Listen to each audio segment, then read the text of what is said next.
Bismillahirrahmanirrahim. Assalamualaikum warahmatullahi wabarakatuh. Waalaikumsalam warahmatullahi wabarakatuh.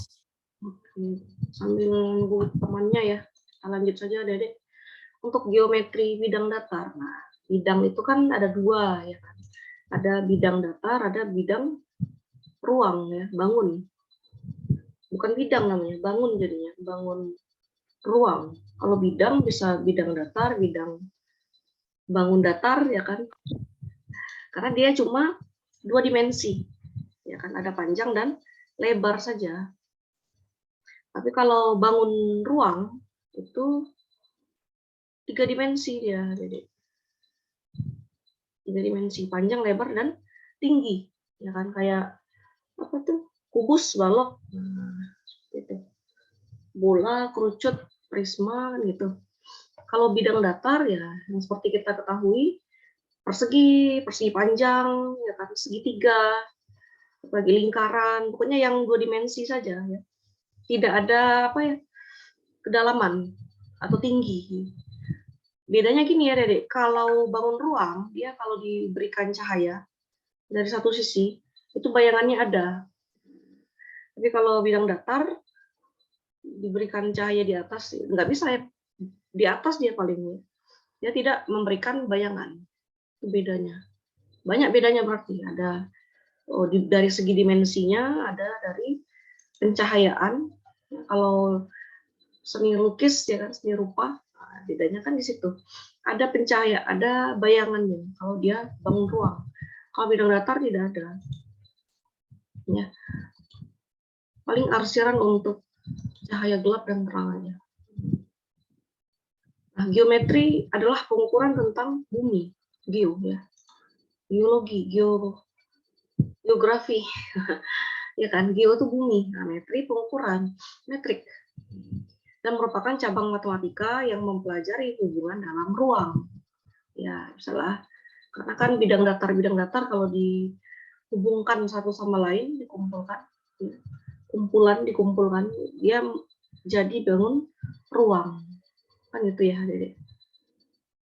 Misalnya apa? Limas lah misalnya. Limas segitiga. Nah, itu kan kumpulan dari segitiga. Alasnya segitiga, dinding-dinding kiri kanan depan belakangnya juga segitiga. Gitu ya. Atau kerucut. Tepi di atasnya itu lengkungannya itu berupa setengah lingkaran. Bukan setengah lingkaran sih. Apa istilahnya tuh ya? Tembereng ya. Kalau setengah lingkaran kan dia 180 derajat sudutnya. Tapi kalau selimut kerucut, kalau kita bentangkan, itu nggak sampai setengah lingkaran dia. Jadi mirip kayak tembereng. Ada tembereng, ada apotema, ada juring. Masih ingat ada deh? Bagian-bagian dari lingkaran ya, ada tembereng. Jadi mirip kayak tembereng. Selimut dari kerucut. Nah, alasnya berbentuk lingkaran. Jadi juga gabungan dari bangun datar. Tabung juga seperti itu ada deh ya. Tabungan bangun ruang ya. Dia juga gabungan dari lingkaran alas dan atas, kemudian selimutnya berupa persegi panjang. Kemudian negara asalnya Mesir kuno dan Yunani. Inilah negara yang pertama kali menggunakan bangun datar dan bangun ruang itu. Dia pun termasuk, ini Mesir kuno Yunani kan termasuk kebudayaan lama ya, kebudayaan paling tua di dunia. Mesir, Yunani, kemudian Mesopotamia, di Irak. Masih ingat ada Sungai Eufrat dan Sungai Tigris? Itu SMP itu ya. Lengket aja di otak saya itu. Itu pelajaran sejarah SMP. Digunakan oleh Mesir kuno dan Yunani. Kebudayaan mereka yang lebih awal dikenal, ya kan? Budaya Mesir, Yunani, Mesopotamia, dan Cina satu lagi. Yaitu tembok besar Cina itu ya. Yang memisahkan Mongol dan Cina. Perbatasan Mongolia dan Cina. Tapi di sini tulis Mesir dan Yunani. Kemudian Euclid, nah, penemunya si Euclid, nama orang. Ada geometri Euclid. Nah, si geometri ini ada unsur yang tak terdefinisi, ada unsur yang terdefinisi, aksioma atau postulat, teorema atau dalil dan rumus. Ini mirip ya, Dede. Teorema dan aksioma itu mirip ya. Kalau postulat dia bisa bernilai benar, bisa bernilai salah. Kalau teorema dia biasanya betul, ya benar, selalu benar, dan dapat dibuktikan. Ini kalau dibuktikan dia bisa saja salah. Postulat Dalton misalnya kalau di kimia. Geometri, unsur yang tidak terdefinisi atau pengertian pangkal, yaitu konsep primitif yang mudah dipahami dan sulit dibuatkan definisinya. Contohnya titik, garis, dan bidang. Titik itu gimana? Ya titik ya, gitu. Kalau ada tinta di apa namanya, ditulis dalam atas kertas atau titik aja. Apa definisi titik? Sulit ya. Kalau garis, dia kumpulan dari titik-titik itu. Titiknya itu sangat banyak dikumpulkan, dijabarkan. Jadi dia membentuk garis. Sedangkan bidang kumpulan dari garis-garis. Minimal dia 3 ya. Kalau 2 garis ya nggak nyambung. Kalau 2 buah garis paling dia sejajar, berpotongan, berimpit, atau bersilangan. Nah, itu posisi kalau 2 buah garis. Tapi kalau bidang itu minimal 3 buah garis yang dipakai, yaitu contohnya segitiga, ya kan? Tidak ada bidang yang terdiri dari 2 garis. Minimal dia 3. Tadi titik sulit untuk didefinisikan, ada dicarilah ya. Apa definisi titik? Kalau garis dia kumpulan dari banyak titik. Kalau bidang kumpulan dari banyak garis. Ya. Bidang segi 4 atau persegi panjang, trapesium, nah, itu kan kumpulan dari 4 buah garis. Kalau garisnya banyak, Bu, apa namanya itu? Kalau 10 buah, oktahedron ya kan. Kalau 6 dia heksahedron. Tetrahedron, banyak lah. Ya. Kalau n-hedron, kalau dia n, banyak. Nah, lingkaran itu berapa buah garis, Bu? Lingkaran itu terdiri dari banyak garis juga ya, Dede. Jadi dia saking banyak garisnya itu membentuk lengkungan. Itu lingkaran. Ya kan? Logika nggak ada, Dek? Lingkaran. Nah, kebayang lingkaran ya. Itu kumpulan dari banyak sekali garis. Di tepi-tepinya itu, di sisi-sisinya tuh. N buah sisi. Saking banyaknya dia tak terhitung dan membentuk lingkaran. Itu juga bidang N sisi, lingkaran itu. Nah, unsur yang terdefinisi adalah konsep-konsep yang dikembangkan dari unsur yang tidak terdefinisi. Nah, dari garis itu dapat kita ambil sinar garis. Sinar garis tahu adik-adik? Ruas garis, segitiga, dan segi 4. Segitiga ini bidang, segi 4 juga bidang. Ya. Untuk sinar garis tuh gini ya, kayak saya gambar. Kalau gini saja, nah anggaplah garis lurus. Ini ruas garis namanya. Udah. Kalau sinar garis, ini enggak lurus ya, gambarnya enggak. Ada arahnya, adik-adik. Ada arahnya. Nah, seperti ini. Itu sinar garis. Ya, mirip kayak vektor. Cuma kalau dia vektor ada besarannya, berapa satuan, ya kan. Kalau garis, sinar garis enggak. Ada arahnya saja ya. Bisa ke kiri, ke kanan, ke atas, ke bawah, bebas. Dan berarah. Ya. Ada arahnya. Nah, itu konsep yang terdefinisi sama yang tidak terdefinisi. Pengenalan titik, garis, sudut, bidang, segi banyak, dan oh ya, kalau ada garis selain posisi 4 itu, kan 4 posisi tadi saya sebut, 2 buah garis itu bisa sejajar, bisa berpotongan, bisa bersilangan, bisa berimpit, atau kalau dia dihubungkan ujung-ujung garis itu, dia membentuk sudut, ya kan? Sudut ada banyak ya, ada sudut lancip, tumpul, siku-siku ya, sudut lurus dan sudut refleks. Nah, mungkin adik-adik baru dengar 3 saja, lancip, lurus, dan lancip, tumpul, dan siku-siku.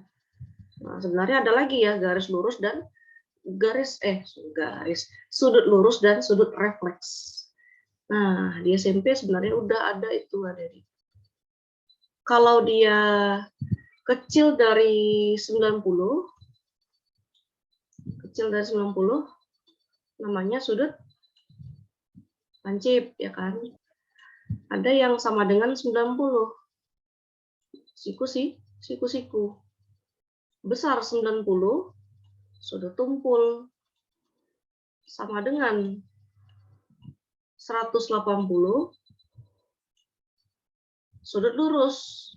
Besar dari 180 sampai 360 namanya sudut refleks. Nah, jadi banyak ya, ada 1, 2, 3, 4, dan 5. Itulah, pahamilah ya.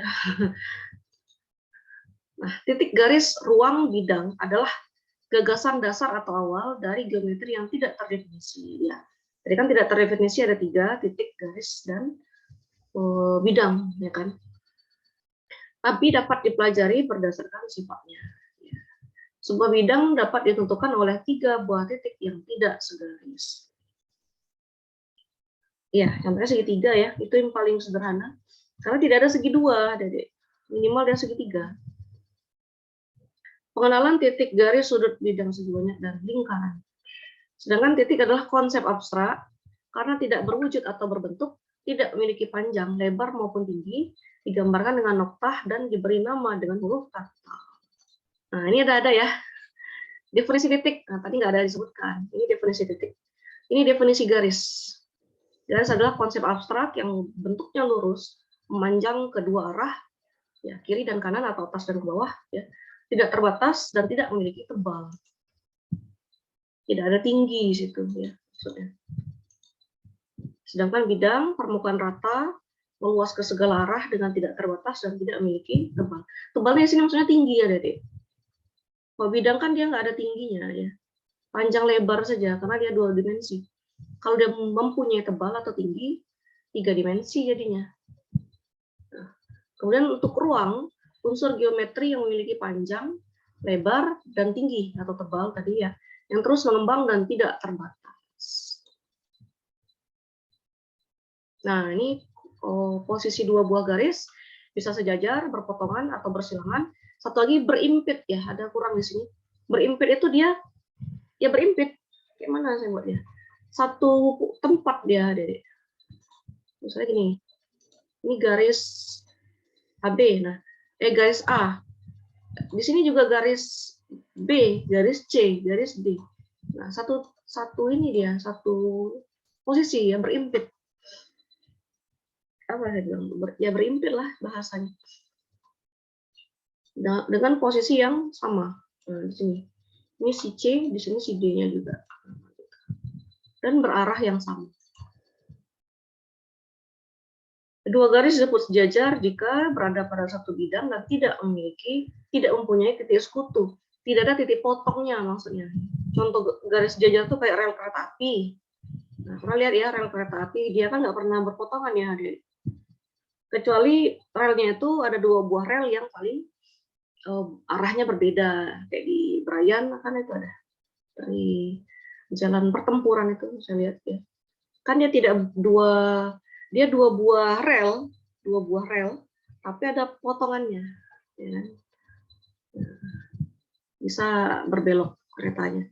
Tapi untuk rel itu sendiri kan dia 2 buah garis, ya. Dan tidak pernah dia berpotongan atau berimpit. Atau apalagi kalau dia yang sejajar itu.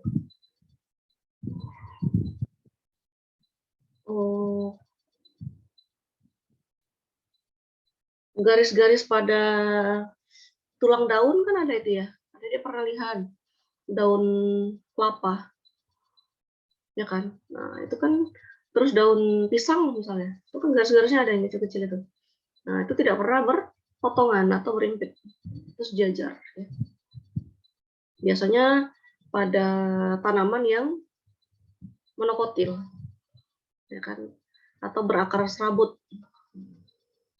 Itulah pokoknya sejajar. Terus dua buah bidang adalah sejajar atau berpotongan. Dua buah bidang disebut berpotongan jika memiliki garis kutu atau garis potong. Kalau bidang sejajar jika tidak memiliki, ya. Intinya itulah ya, Dedek. Kalau dia sejajar, tidak pernah ada titik potongnya. Ya, sampai dia kapanpun, sampai dia ke titik tak hingga, dia tidak pernah berpotongan. Terus dia sejajar, sudutnya pun sama besar, ya.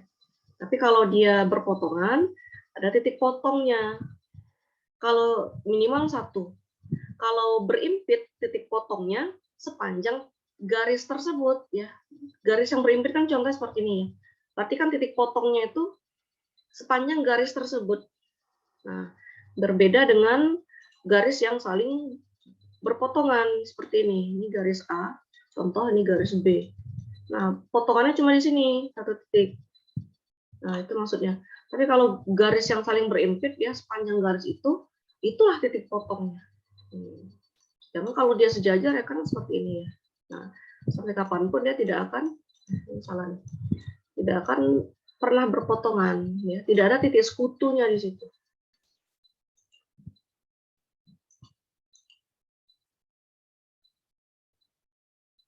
Nah, ruas garis AB adalah gabungan titik A dan B serta semua titik antara A dan B pada garis AB.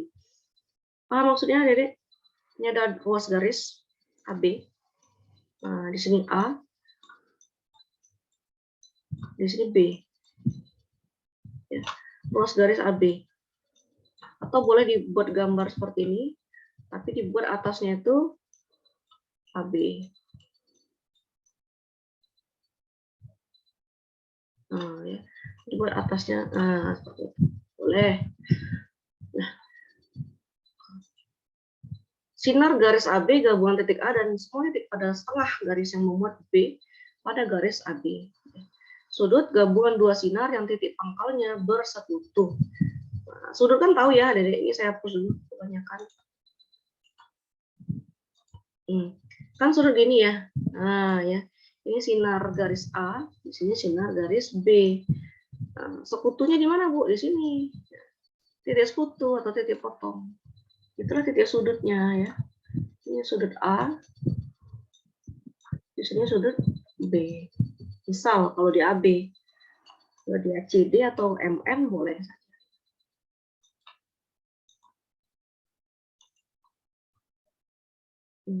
Kemudian ada kurva, Dedek. Kurva ini lengkungan, ya. Kurva bangun geometri yang merupakan kumpulan semua titik yang digambar tanpa mengangkat pensil. Ya, continue ya. Garisnya tuh continue.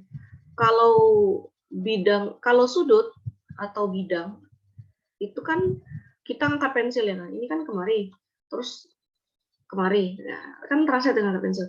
Kalau kurva dia nggak angkat pensil, satu lengkungan.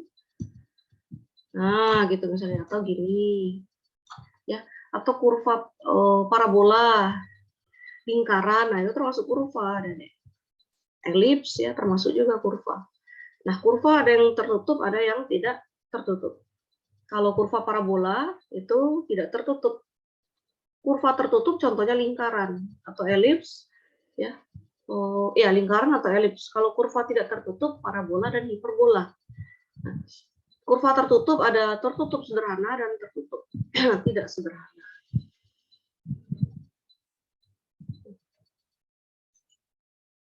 Itu kurva definisinya. Kemudian kurva yang tertutup sederhana, contohnya lingkaran.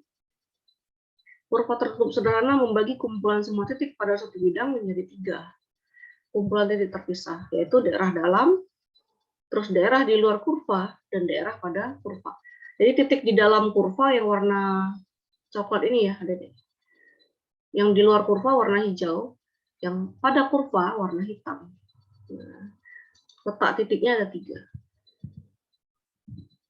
Untuk segi N atau segi banyak, merupakan kurva tertutup sederhana yang dibentuk dari beberapa segmen garis. Segmen garis tersebut disebut sisi. Segi banyak dengan 3 buah di sisi. 3 buah sisi disebut segitiga. Jika sisi dan sudut pada segi banyak tersebut memiliki ukuran yang sama, maka segi banyak disebut segi banyak beraturan. Misalnya apa? Oh, heksahedron lah, adik-adik. Ya. Heksahedron itu kan 6 sisi ya. Ini saya hapus dulu. 1, ini anggaplah sisinya sama panjang. Nah, ini sulitnya saya gambarnya gini ya. Nggak bisa lurus. Nggak bisa lah sama panjang dia. Ini udah berapa? 1, 2, 3, 4, 5, 8. Segi 8. Segi 8 tuh apa namanya? Heksa 6. 7 hepta. 8 apa? Teta, Bu. Teta. Enggak tetra. Tetrahedron. Kalau 4 berapa?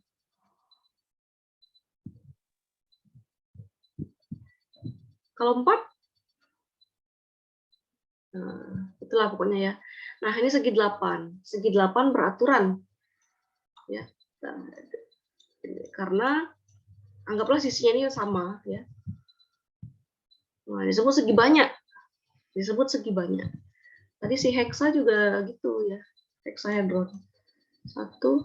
Dan si heksahedron ini bangun datar yang paling apa dibilang? Ada yang bilang pernah saya baca ya. Bangun datar yang paling efisien. Karena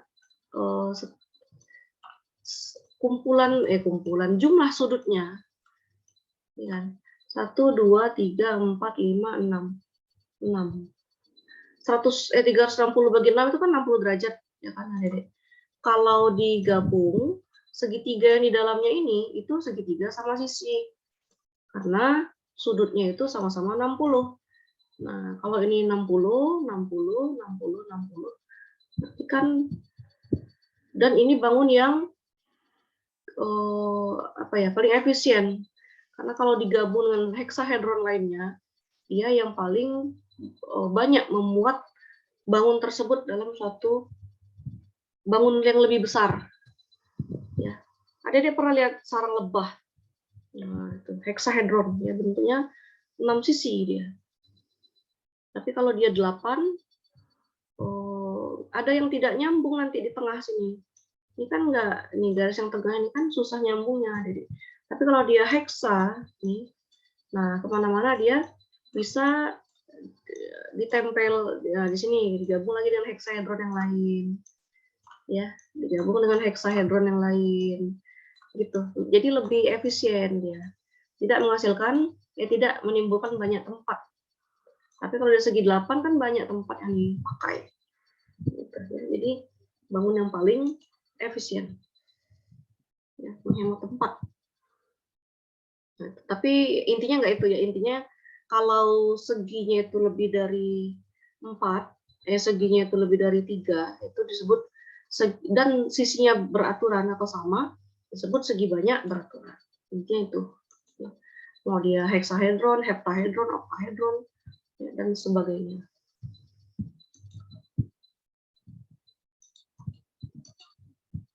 Nah, segitiga. Nah, maksudnya segitiga, bangun yang sudah kita kenal dari SD ya. Berdasarkan sudutnya ada 3, ada segitiga lancip, segitiga tumpul, dan segitiga siku-siku. Ada lagi nggak segitiga yang lain selain ini?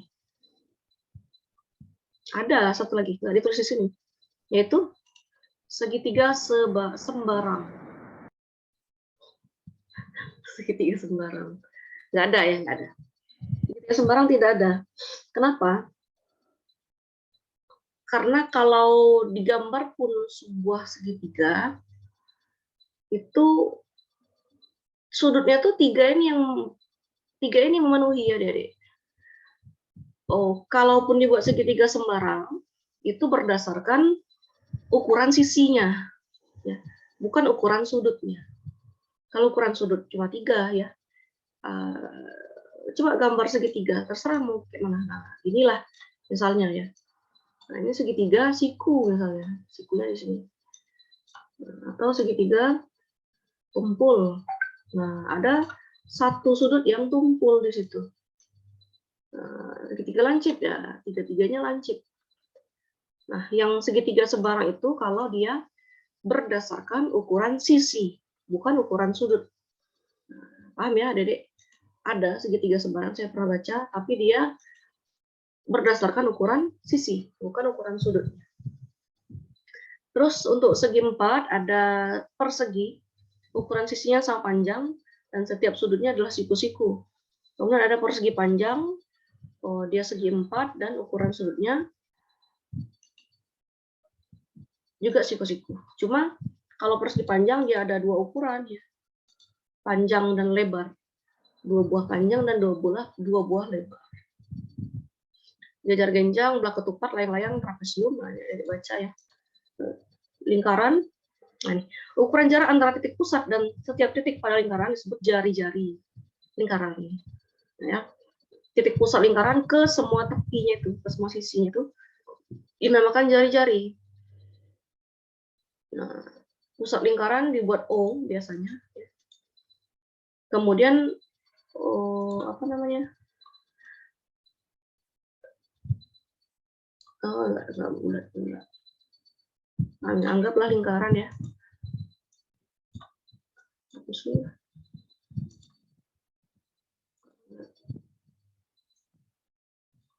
Bisa nggak di sini ya?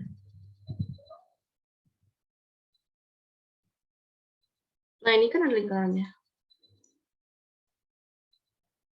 Nah, anggaplah itu lingkaran ada di.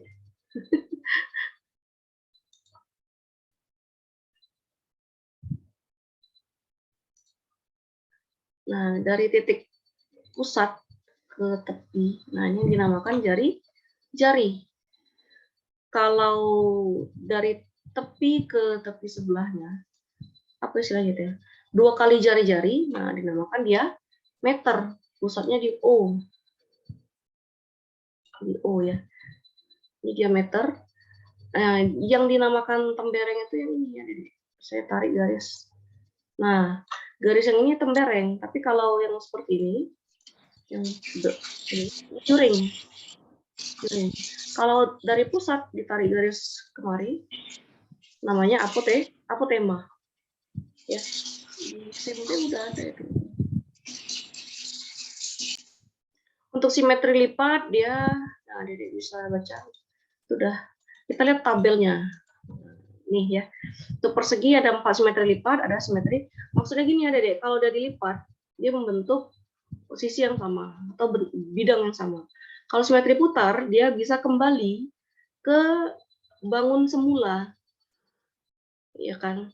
Makanya simetri putar itu ada 4 kali dia menempati bidang yang sama. Nah, harus menempati bidang yang sama. Kalau tidak menempati bidang yang sama, bukan putar namanya. Tidak memenuhi untuk simetri putar. Nah, ini ada isi sendiri ya. Jajar genjang berapa simetri lipatnya, berapa simetri putar. Trapesium juga sama, layang-layang dan belah ketupatnya diisi sendiri. Tidak dikumpulkan, buat sendiri di catatan. Nah, untuk pengubinan adalah proses menutup suatu daerah dengan ubin tanpa ada celah di antaranya atau tanpa tumpang tindih. Ubin yang digunakan untuk menutup daerah berupa bangun segi banyak tertentu. Nah, contoh ini segitiga. Jumlah sudut dalam 180 derajat, besar sudut dalamnya adalah 60 derajat. Ya kan? Segi 4 jumlahnya itu 360. Segi 5 juga 360. Segi 6 juga sama 360. Ya, jumlah sudut di dalam segi M itu 360, kecuali dia segitiga. Nah, untuk besar sudut dalamnya itu si 360 bagi M-nya. Kalau 360 bagi 4 kan 90. 360 bagi 5, nah buat di sini berapa? 360 bagi 6 berapa di sini? 60 derajat. Nah, 360 bagi 7, nah berapa derajat? Nah, itu untuk sudut dalam, besar sudut dalam. Ya. Ini jumlah sudut dalam, maksudnya itu ketiga sudut dijumlahkan segini, keempat sudut dijumlahkan segini, kelima sudut dijumlahkan. Nah, ini sudut yang satu saja, segi 5 itu sudut yang satu buah sudut itu berapa besarnya? Nah, diisi di kolom sebelah kanan, gitu ya. Oke, Adik-adik, sampai di sini. Jadi yang perlu diisi adalah tabel 18 dan 20 ya, dipahami. Sebentar, mau ambil gambarnya dulu. Ini pertemuan ke-15, ya kan? Ini harus ada Zoom-nya. Ada.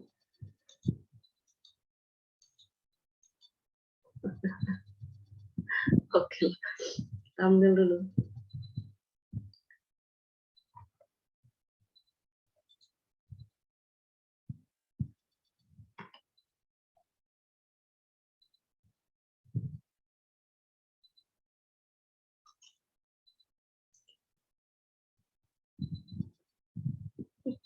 Tak mau pula ya. Kenapa tak mau?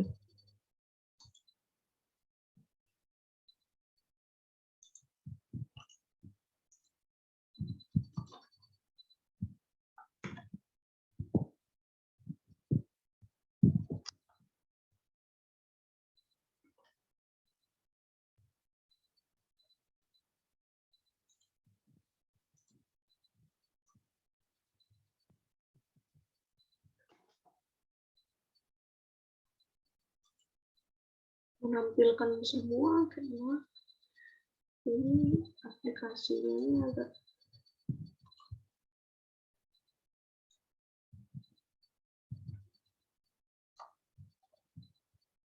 (22 orang).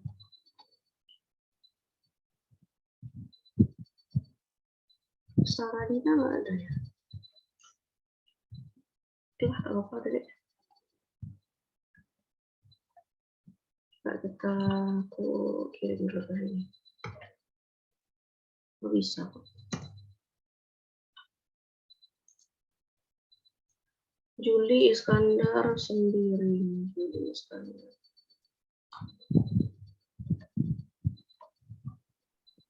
Lihat, kita ambil dulu.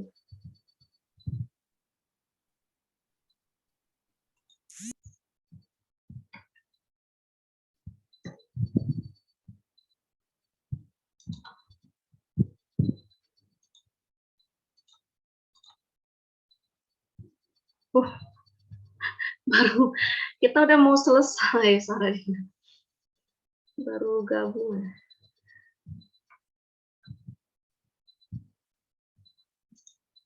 Itu tinggal ngambil screenshot-nya.